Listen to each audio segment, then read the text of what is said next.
coming in. Thank you for taking time to join me or listen in today. Happy Tuesday, yes. And hopefully, depending on where you are, you either enjoying the nice little respite from below 50 degrees, almost 30 degrees, to those who are trying to stay out of the rain. And so I'm preparing for this next cold front that that's coming through. We'll see if everything works right.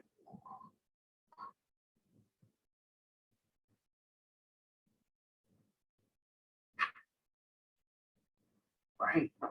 Well, as I said earlier, thank you for joining me today for GT Tuesday. We're going to go ahead and get jumped in and start our conversation.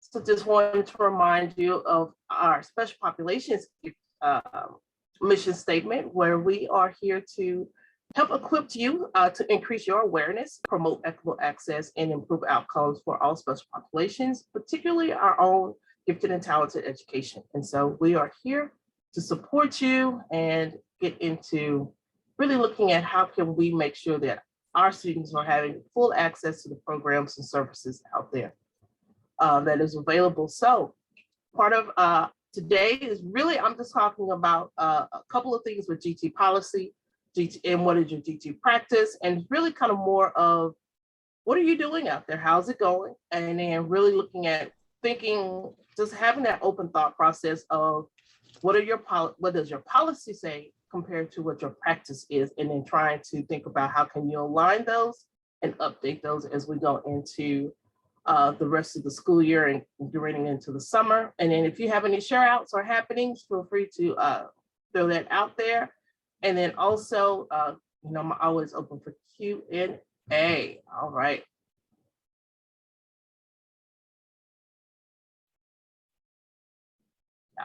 So for those who are, subbing while you're listening today, always know that these are recorded and that they are being posted on the website. I do have one to get up from last time. So yeah, we're good. So at least it's to our wellness check. Hopefully everyone is well out there.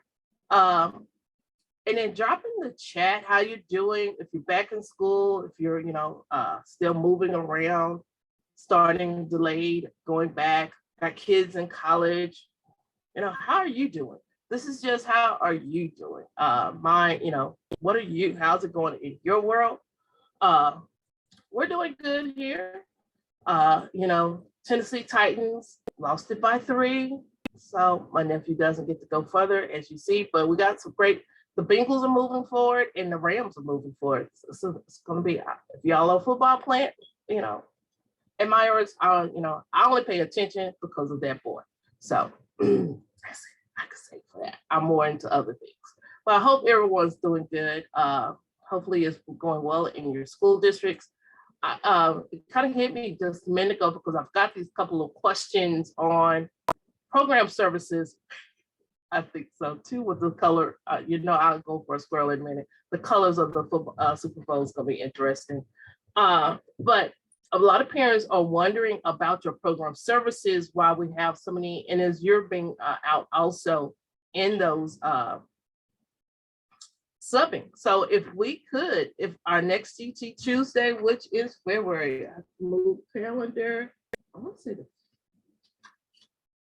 15th, February 15th. If we could just have an open conversation on, so some others can get ideas on how they're doing program services during this time of high demand.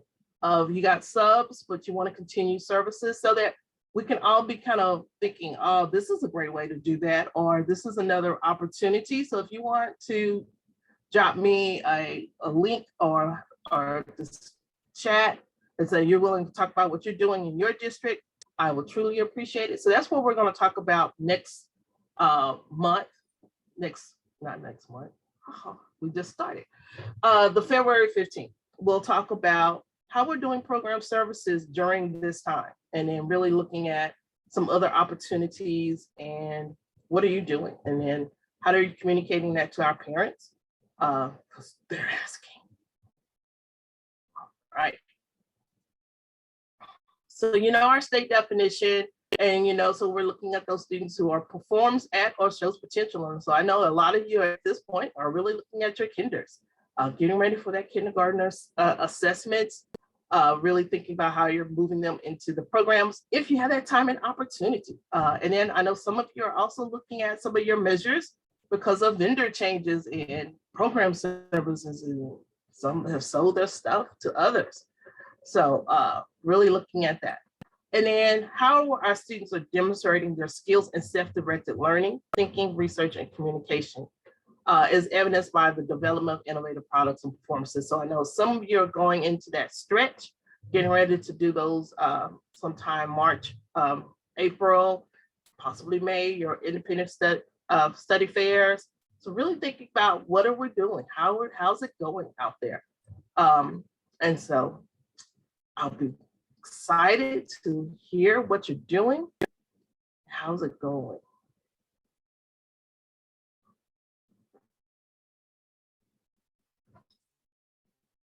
Just wanted to remind you of our GT Tuesdays, and the sign up is still open for those who are wanting to share and think about some other things.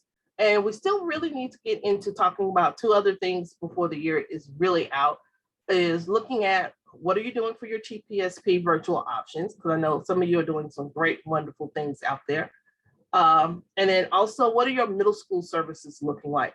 Kind of giving out what are some of those other options that you're doing. When I was a school teacher, I had a GT elective. And so really kind of have fun designing and developing that. But what are you doing also on your high school services? So really looking at, let's have those open conversations.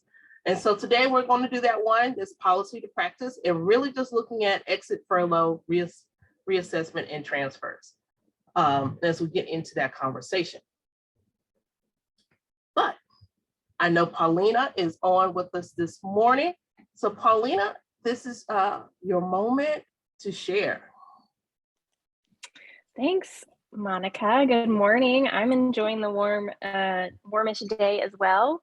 Although you can't see much further out my window than 10 feet, but looking forward to having some cold weather this morning. I'm Paulina Vaden-Hill, the Executive Director of the Texas Association for the Gifted and Talented, your professional membership association.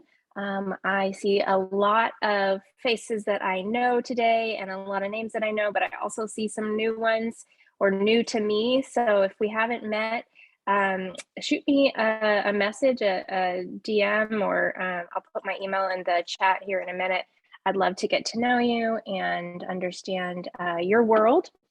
And if there's anything that we can do to help you in your day-to-day, let us know as well. I don't think that my update has changed since mid-January. Excuse me, but I'll go ahead and go through it in case you missed the last one. We are really excited about Leadership Conference, which is our coordinator and specialist conference. Excuse me, that happens in March. It's March 27th through 29th in Georgetown. We've got quite a few of you already registered, but we would love to see you all there. Miss Brewer will be there as well for a really high needs session that I'm not sure we're ready to talk about, but I'll let her talk about it if she is. But it's going to be answering a lot of the questions that you all email me and her with some of her team. So we're really excited about that. The themes this year are really focusing on some programming for new coordinators. So if you're new, we're going to take care of you. And then leveraging your GT program. We've got the summit that happens after that event. That's going to be incredible. Really talking about the language we use and how do you get in line with your district and campus improvement plans, and really leverage what you're doing to help them reach their goals.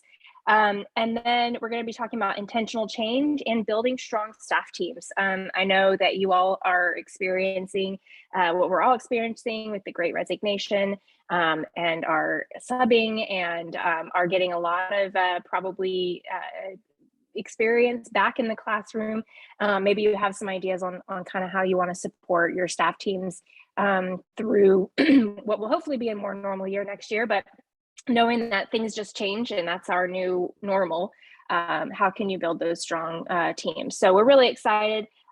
We've changed up the programming a little bit to where we'll have a couple of time slots where you have like a 1 hour breakout, but we'll also have the entire afternoon on Monday will be deep dives. Like you'll have a couple of sessions to choose from where you'll go for 3 hours and actually work on certain things. So you might be asked to bring some of your identification materials, and you actually work through some of the stuff that that you probably have on your list of things to do when I have time. So we're really pumped about that. I'll put the link in the chat to register. The rate goes up Valentine's Day, so make sure you get yourself and your specialist teams registered as soon as possible. We also are excited to launch a new book study series. We're calling it a book study series. It's really an intensive deep dive into a new book by one of your peers, coaching. It's called, oh my gosh, I keep blanking on this and not preparing myself. It is called Implementing Evidence-Based Practices in Gifted Education. And Ms. Monica Simons was one of the co-authors with Dr. Johnson and Marcy Voss.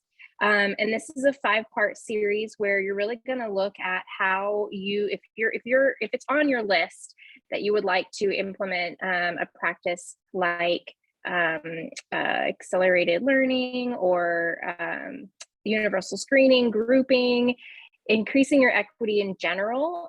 This program is going to help you walk through actually making yourself a plan and talking about what might get in your way and working through all of those issues with a cohort. So it's limited to 25 folks. We've got 10 spots left. And you're going to go through, like I said, five meetings over between February and June. We'll meet at Leadership and at Gifted Plus Equity conference in June, but you don't have to register for those to participate. You can just come to that deep dive meeting. But it's going to be really, really awesome. If you're familiar with our Emerging Leaders program, it's a program that applications will open up soon for this spring, but it's meant for coordinators who are in years 1 through 3. They kind of know where everything is, but are trying to figure out what's their next step. And this is really built to be a cohort for folks who are a little bit more experienced and ready to kind of take on some of those big changes. We think it's going to be a really cool series, not only for the content, but for the relationships that you'll get to build going through the process. So I will put the link in that as well. The kickoff meeting is February 22nd. If you aren't registered by then, that one will be recorded, and it's kind of a walkthrough of the book. It's not one that you need to be there live, but we would love to see as many of you there who are interested in taking the course as possible. So I'll put that in the link. And then just a reminder that GT Awareness Week is coming up. It's the first full week of April. We have our parent webinar. We're going to release some new really cool tools for you to kind of integrate GT Awareness Week into your districts and campuses. So keep an eye out for that coming in the next couple of weeks. And like I said, if you are new, if we haven't met, I would really love to connect with you by email. So I'll put my information in the chat, so it's easy for you to just start an email, or feel free to just ping me on Zoom. I'll be here all morning just checking in with you guys. So if there's anything that we can do to make your lives easier, any resources that you need, any connections that you need, please let us know. We'd love to be that resource for you. And I think that's it, Monica. Thanks for the time. You're welcome, Paulina. Thank you for sharing, keeping our members and our everyone out there up to date on what you're offering. All right, so we're going to go ahead and get into just a policy review and just kind of talking about it. So really just want to remind you, when you really think about it, we start out with program placement, really looking at, you have provisions in your policies on transfer students, furloughs, reassessment, exiting students from program services, and appeals. And then starting out also that if they have been assessed and they are identified, you're providing GT services. So really making sure we're talking about how we're serving our kids and really getting into that level. And so that takes us into the coding, because I know that's one of your been a question every now and then about coding. And so our coding directions and guidance comes from our student attendance accounting handbook. You can find that in the on the website, TA's website, under finance and reporting. And really, we're section 8, got sections 8.1 through 8.9. Our 2 indicator codes are zero for no services and 1 for services. Now, it may vary, because I know some of you use different platforms or have different specialized codings for within your district. But when we're talking about student coding, these are the 2 codes that really trickle up to the state level on, are you providing services or are you not? And just remember, you are to code your students who are receiving services through your approved programs with a code 1. Okay. Now, if that student stops receiving services, that's when we go to the 0 for that period. So it might be a 6 weeks, it might be a semester, it might be a year. But remember, our coding, that coding kind of fluctuates depending on their systems. So let me, and I will drop in the chat in a few, that link if you need it. How many people you have never seen the student attendance handbook? Okay, good thing I put it there. So let me drop before I move on and I forget, because I will. I'm gonna drop the link to the handbook into the chat for those who need it. It updates.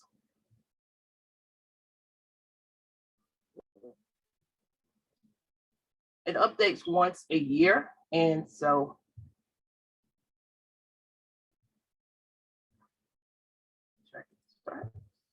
there we go. All right, so that is it for everyone.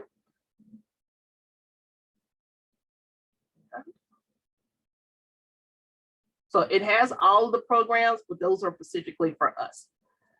And so let's talk about transfer students. And I know this is the one that's probably getting a lot of, there's a couple of them that you get a lot of questions on. Transfer is one that I get more of your questions on, because people are either coming into the state or coming out of the state, or coming in state or changing from state, city to city. And especially those out of state who are coming from those state run programs, not understanding we are a local controlled state. And so really knowing, what is your policy for transfer students? Are they being properly, how are they being assessed?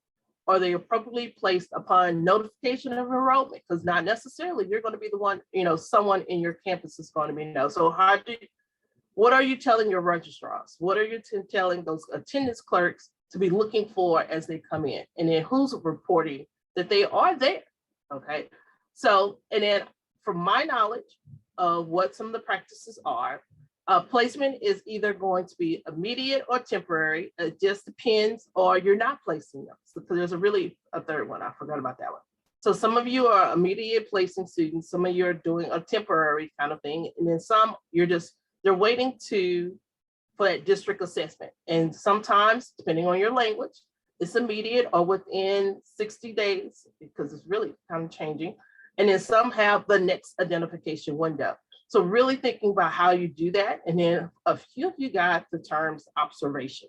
So you're going to watch the kid while they're in program services or outside program services. And I'm not sure on how that is reported back to make the decisions by that placement committee for should this kid be in a program or not. So it really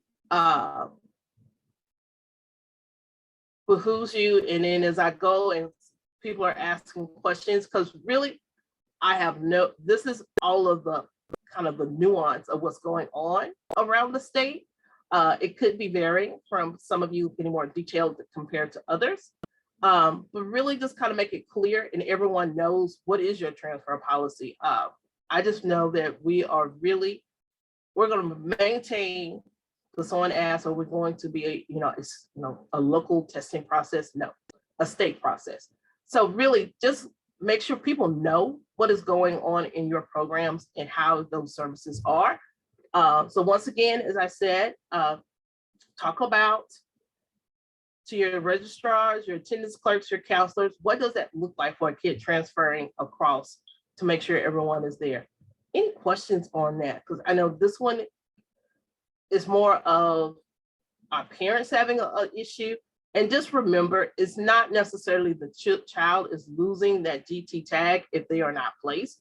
It's just a different program services. That GT services is different compared, everyone does it differently. So refer it to GT services and not to just being GT.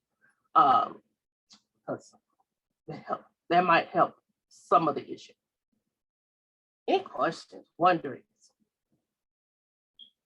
See nothing in the chat. All right. No hands. Okay. All right. Then the next one is that furlough. And that's the other one that we get questions on. So what is your policy on furloughs? For that student to have that leave of absence with services for a specific period of time without being exited. And then once again, from the student attendance handbook, the county handbook, if they are removed from services, they are coded a 0. So however long they're on furlough, they are coded 0.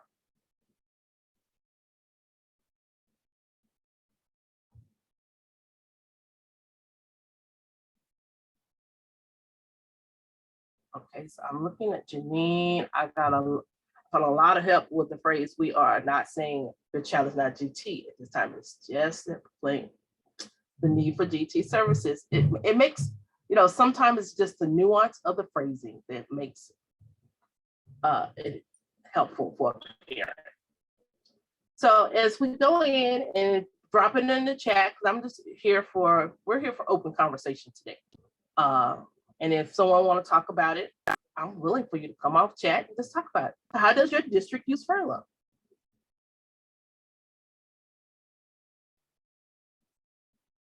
Anybody? Okay, so I'm going to speak for, I've never actually faced a furlough.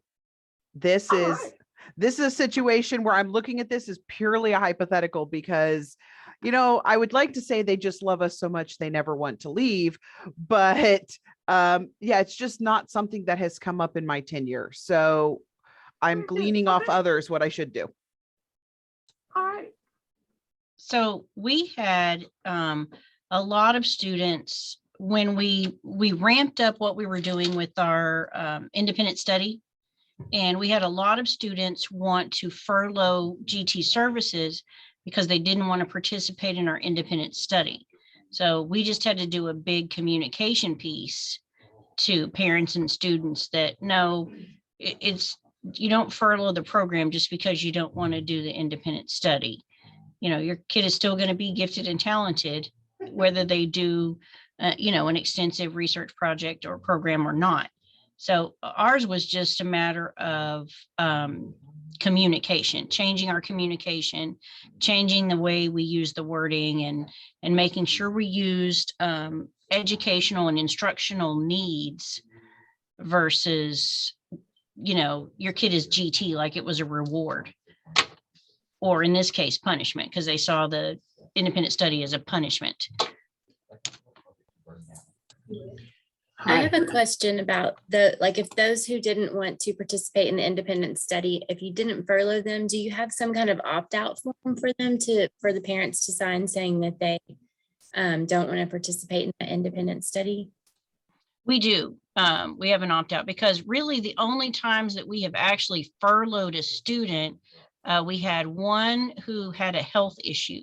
She was going through some, she had a lot of, it was a mental health issue. She was going through a lot of crises at home, and she just couldn't face, she didn't want that pressure as well. So we furloughed her for, it was the remainder of the school year is how we worked it with her and her parents. And then we said we would revisit at the end of the year, and the mom came back. The mom and the student came back for a meeting with me sometime in the summer and said, nope, we want to continue back. We want to keep with the services. We think it's a good thing in the end. But yeah, we have an opt-out form for our independent study. Would you be willing to share that opt-out form? Oh, sure. It's actually kind of modeled after the opt-out form we use for our AP exams, because we have our students in Mansfield are automatically, if they're in an AP class, they're automatically enrolled in the AP exam, and they have to choose not to take the exam. So we just modeled it after that. It's a really simple form, but yeah, I'll share it with you. Okay, thank you. I'll try to find it and put it in the chat. I'm not sure if I'm going to be able to. If not, Tish, where are you? I'm in Hayes, CIS. Okay. Thank you. Okay. Mm-hmm. What we've done in Killeen is we had the same issue about the TPSP and people wanting to furlough. So we embedded time frame within the classroom and explained to parents that students don't get to choose their curriculum.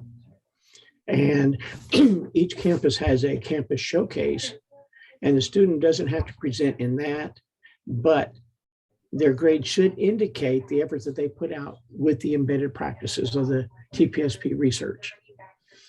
And we explain that to parents when they want to furlough, and I meet with them. So we've minimized a lot of that issue.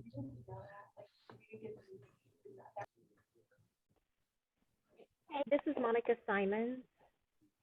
Hi, I'm Monica. hosting things- Hey, so yeah, you're not going to see it on screen. I've got a classroom right now, and they're all staring at me. But I just wanted to pipe in because we have an entire packet for withdrawal, exit, and furlough. It's all decision-based by a committee because we were having some of the same issues, Teresa and John. We had, students who wanted to just not do independent study and so forth. And so it is a decision by a committee, and there has to be a valid reason. We have students who would want to furlough for like a whole year or just certain periods of time. And so we limit it to a very short period of time for a specific reason. Got that language from the state plan originally. And we've really reduced any of our efforts, any of our challenges that we've had because of that. Because it does require a committee to decide if it's a valid reason. So a parent can request it, but it doesn't mean that it will happen. What we have found is we really don't even get requests for that anymore. And when we do, it's I think someone mentioned that it was mental health reasons, and we've had some anxiety issues come up, and that's basically it. Now, dealing with secondary, when you start talking about semesters and what are your design services? Is it AP? Do you include on-ramps and dual credit, et cetera? That gets a little more complicated, and it's based on what your services are. And Monica, I hope I didn't overstep anything, but I just wanted to kind of put out some extra ideas. And anyone can email me, and I'll share our packet with you. Happy to do that. Nope, that is why we are here. And that also, going back to the high school conversation of the semesters and program services, also rethink how you're defining what your high school services are. If we all know that most of us for our K-5 are doing general intellect, so you're looking to service them in all 4 content areas. But as you go into high school, sometimes you're getting more specific into your academic programming, into your academic services. So if a kid is more your English language arts based student, that might be the track where you're really saying we're getting specific and they're there. And so if they don't want to do a math or a science, you don't have to remove them from program services because you're going specific academic fields. So really think about what is your language? And sometimes that will help clear up some of this where, no, you don't have to do all these furloughs, changes, or course changes, because it varies and it allows. So you have to really think, how are you defining it as a district? And that's part of why we're having this conversation today, is really thinking, How are you defining these programs? How are you defining your procedures? What's in your policy? And then what are you actually doing? And then sometimes you might want to start looking also, some of you, what is actually happening in those buildings as they do those services and as they're doing the programs or they're putting kids on furlough. So that goes to the next question, because a lot of this is your local data. Or do you have any data? Because I know some of you said you don't do furloughs, but do you have any data on that? Or those who are doing it, how many kids are furloughing? Is it a specific grade? Is it a specific time period? Really thinking about, and then kind of making those program evaluations based on some of these decisions and these happenings. And then what is this? The fourth question, are you reassessing a student returning to GT service? Because when you start looking at some of your policies, it's there.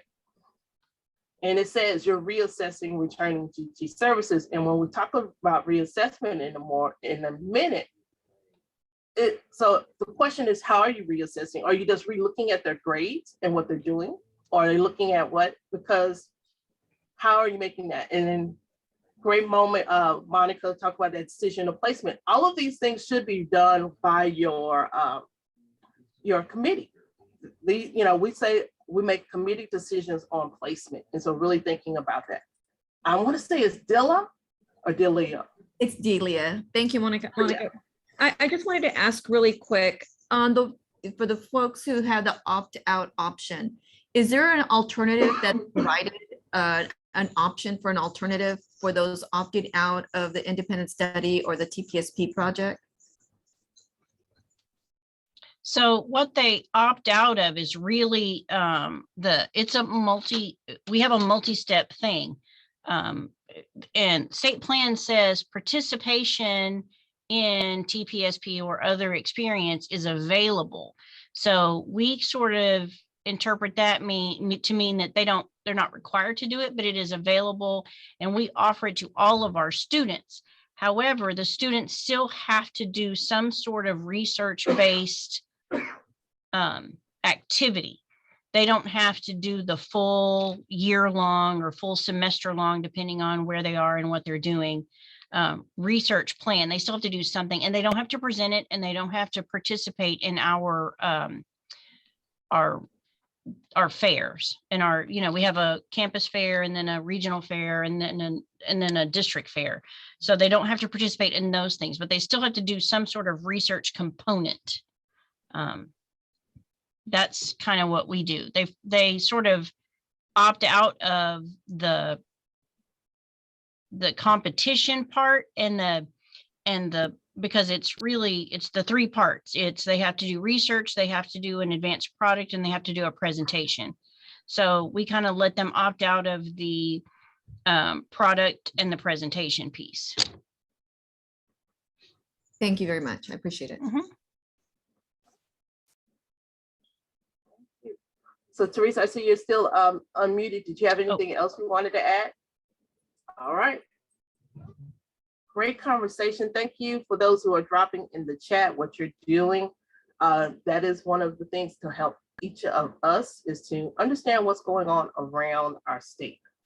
So that leads into my question on reassessment. So how many people are reassessing their students, having specific, because I know that some of you say there is no reassessment, and there are some that reassess at specific grade levels. It might be 5th, 8th grade, once they get in high school, when you're really going into that tailored program of services. So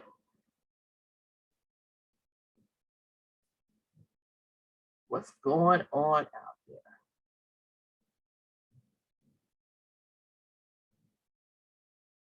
So who's reassessing and when? No reassessment. And a lot of people are to that. Once you're there, well, it does cut on some of your expenses because you're not testing at multiple periods through the school year, throughout their career. So you got one. Once you're in, unless you transfer or you exit. What else?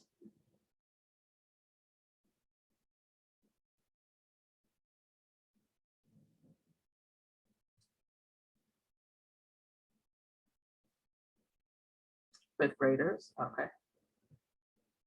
To determine their next level of program services. All right. Okay, is someone coming up? Margot. Yeah, we don't reassess students. We don't have the resources to reassess, you know, but even if we did, kids don't become ungifted any more than they become undeaf or un-ADHD. There may be some things that affected medication, exercise, whatever along the way. And kids sometimes are better at their academic performance and sometimes not. But what we found when we do those periodic grade checks or when we hear from a teacher or counselor, it's like 100% of the time, there's a social and emotional something going on. You know, I had a ninth grader who wanted to quit school because he couldn't open his locker, and it was embarrassing to tell someone he couldn't open his locker. I mean, or, you know, the dog had kittens last Tuesday. I don't know. There's something social, emotional going on. The teacher hates me because I made my first B. But by simply, if someone will take the time to talk and listen to a student, we generally turn them around, almost always turn them around. We can just reach out to them. But we don't reassess and, you know, just try to help the kids. And we had a conversation just last week with one of my specialists did with some high school students. They jokingly called it TPSP PTSD. So maybe we need to rethink how we look at moving towards a professional style product without it being the beast of burden that some of our kids seem to think they're being punished because they're gifted. So maybe we just need to rethink of how it's approached and how it's used and what we do with that. So just some of our thoughts, but we don't reassess. And someone, I think it was Monica, my Simon's maybe mentioned earlier about furloughs. In order to, when we furlough a student, we sit down, have that RTI meeting with the teacher, the counselor, the parents, and the students, say, what's going on? How can we help? Design a plan of action, and the students almost always get back on track. It's once in a blue moon that we just have to exit a program, but we typically get kids back on. And especially in the last 2 years, this is a time where kids really need your understanding and compassion. You know, that's all. Thank you. Anyone else? All right.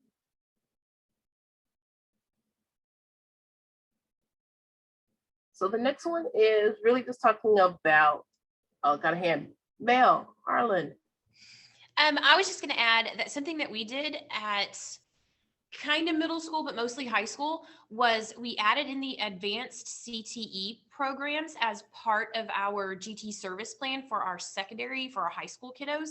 And as like, being that we added that into our service program, I actually got to go to our little CTE teacher summit this past summer and provide them with their GT training. So all of our CTE teachers that teach advanced sections of their courses are now also GT trained, because a decent handful of our secondary GT kids, they weren't necessarily GT in one of the core areas. They were showing their gifts in like welding or culinary arts, or, you know, one of those kind of not as traditional areas. And so far, it's been like really good. Like our CTE teachers have been loving getting that training and actually getting to know, you know, how to kind of work with the GT kids that, let's be real, they can be kind of weird sometimes. And it's been cool. It's been really cool. And I'm excited for it to continue. All right, Mel, so you started something. So we're going to see that. I see that. So I got March open, Mel. We could talk March, so you can, you know, get yourself together and figure out how you want to share it to the group. And then so in March, you betcha. I'll see if I can coming back and talking to join. All right. All right. Okay, I see Samantha got my name out there. Samantha, did you want to come off, or are you just saying yes? All right, want to go here. We want to hear you, Mel. So thank you. Teacher incentive allotment. Okay. We don't have to talk about this right now, Monica. Hello, everybody. Okay.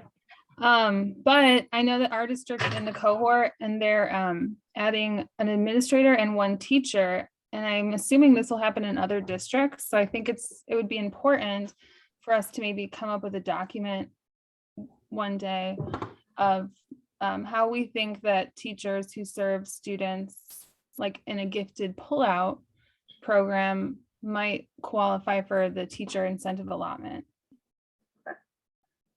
Definitely do that. All right, I got it. So CTE and then the teacher incentive allotment. We got some topics. All right, we're going. Okay. All right, so the next one is really talking about exiting, and we kind of got into that conversation. And so, as you know, we do have in our state plan the two areas of accountability. One, just being accountable to what the law says, and that is having a multiple criteria for our student performance and response. So you're really looking at not just what, and really this is on your side as the initiator of exiting a kid, because a parent or a student can come and say, well, and some of you do it both ways on how you exit students. And then on the exemplary side, we did put in that you have interventions are provided prior to committee decision. So really thinking about how are you doing that? What are some of those procedures going out there on how do you exit kids? How are you documenting that?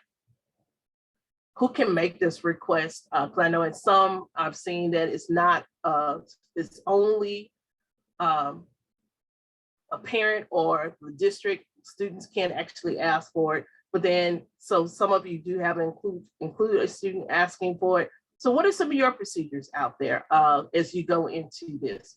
And then if you are the initiator, what are the reasons for initiating a student to be exited from program services? And then are we tracking our exits? How many are we exiting from the program per year? Is it, in what grade levels? And then are we asking the reason why? Because I heard some of you talking about, it might be an overload for TPSP. I'm at 9 years with the agency now. And from my 9 years, okay, I'll just tell you when I was teaching middle school and when my program services, I did one. I did one TPSP project. I let the kids choose it, but I did one. And it was spread out over the year because it was just enough. That was my overload of just going through. But some of you are doing 2 a year. Some of you are doing 1 per 6 weeks. And that's scary to me right there. So really thinking, 1 a year. And then, but if you got kids that are going to be in your program over multiple years, there's nothing to say that you cannot have a multiple year program TPSP. So, or a project that goes over multiple years when you got kids coming in and you still got the same services. So really thinking about what prompts it, what starts it, what are your procedures? So I'm gonna let somebody else speak.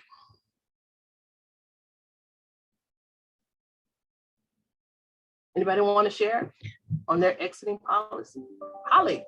So I was going to talk about our TPSP kind of thing that we do.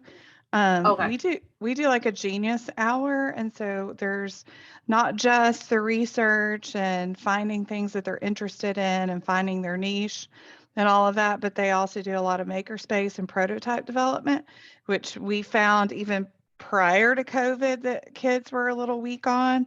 And so now they're really weak on that. So building those projects, and even that in itself, as they're building projects, they're doing communication. There's a little bit of research involved with testing and things like that as well. So that doesn't necessarily look like the research that we've had kids feel like they're punished by, right?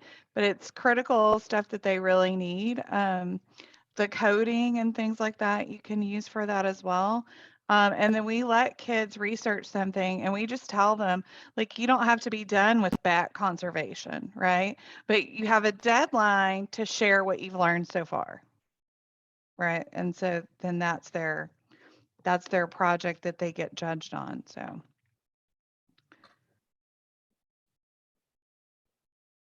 Anyone else want to share?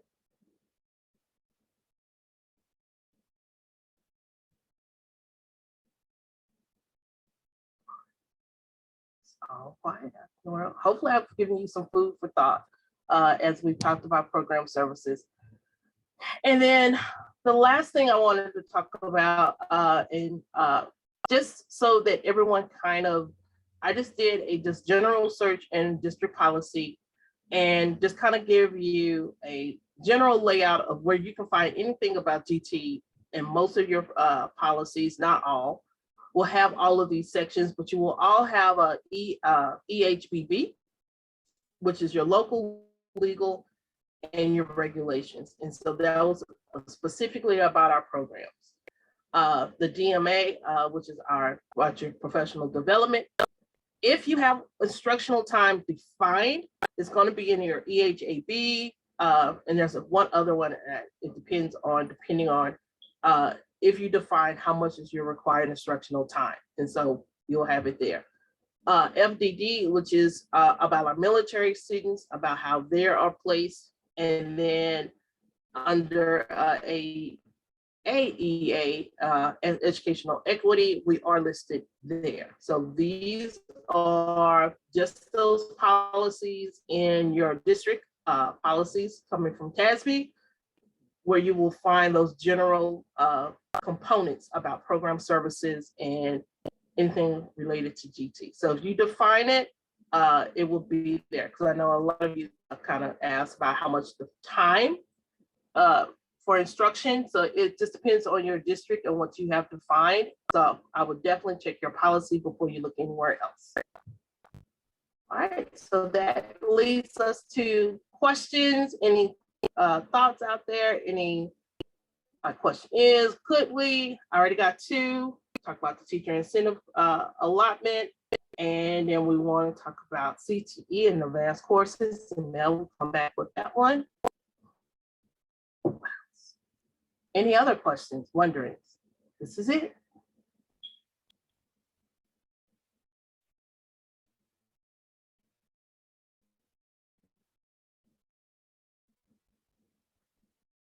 All right, anyone have any shout outs? Any happenings that's going on in your district, your region? I see I have some regional ESC people on also. Anything you want to highlight?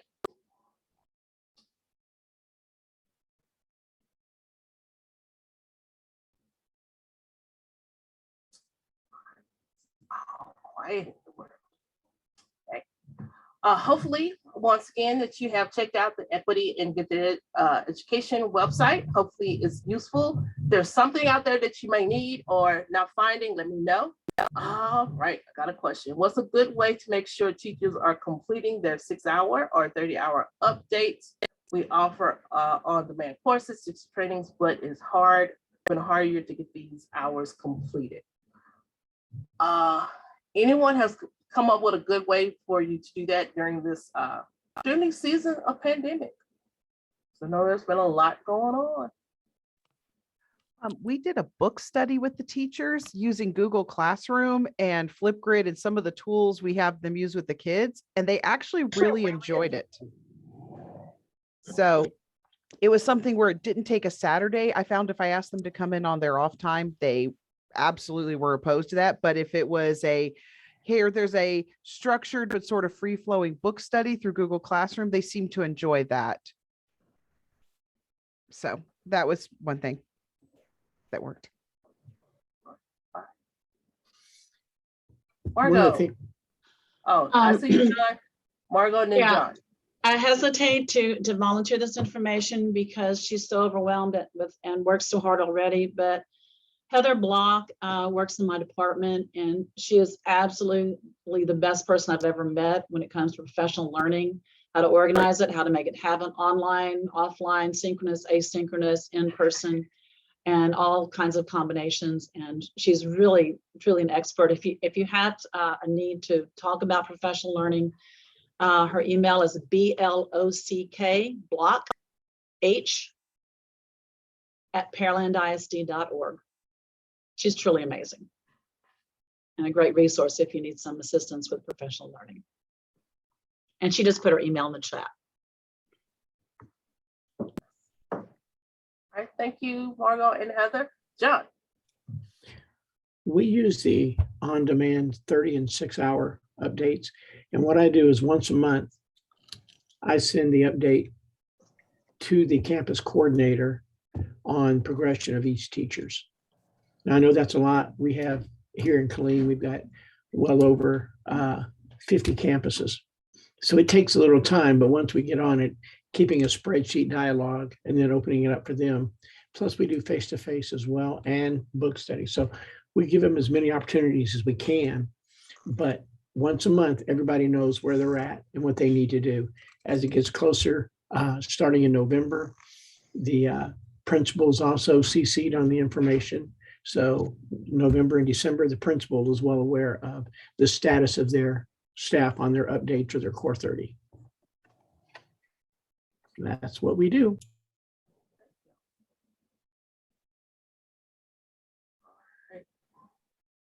I see there's a lot in the chat also, so feel free to grab that. Anyone else want to hop off mute and talk about what they're doing?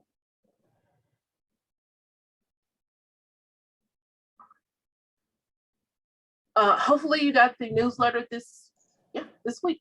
No, I'm sorry, last week. World is moving fast, furious for me. If you did not, let me know. I can forward you the copy that I received, because I did get a word copy of it. But if not, please sign up for the newsletter. I try to do one at least once a semester, maybe do a little bit better, depending on, because there are a lot of content information people are requesting to also share. And so I try to get as much out there for that. If you will, make sure you send me your, if you want a copy, you did not get a copy, put your email in the chat so that I can send that forwarded to you. Or I will actually also, what I will do is put a link on the resource page also. So it will be 2 ways you can catch it. And here's my email and my information. And thank you for joining me today. I think we had some good conversation pieces and some good shares out. So I know we got Mel coming back to talk about CTE. We're going to talk about the teacher incentive allotment and how we can roll in RGT program info into that services. So we got it. And then there's a lot of good chat here. All right. So thank you. Hope everyone stays warm, take care, and enjoy yourselves, because it will be a moment before we see each other. Happy Valentine's Day, and have a great day, everyone. I appreciate you for joining me. And that is it. That is a wrap for February 1st. Thank you, Monica. You're welcome.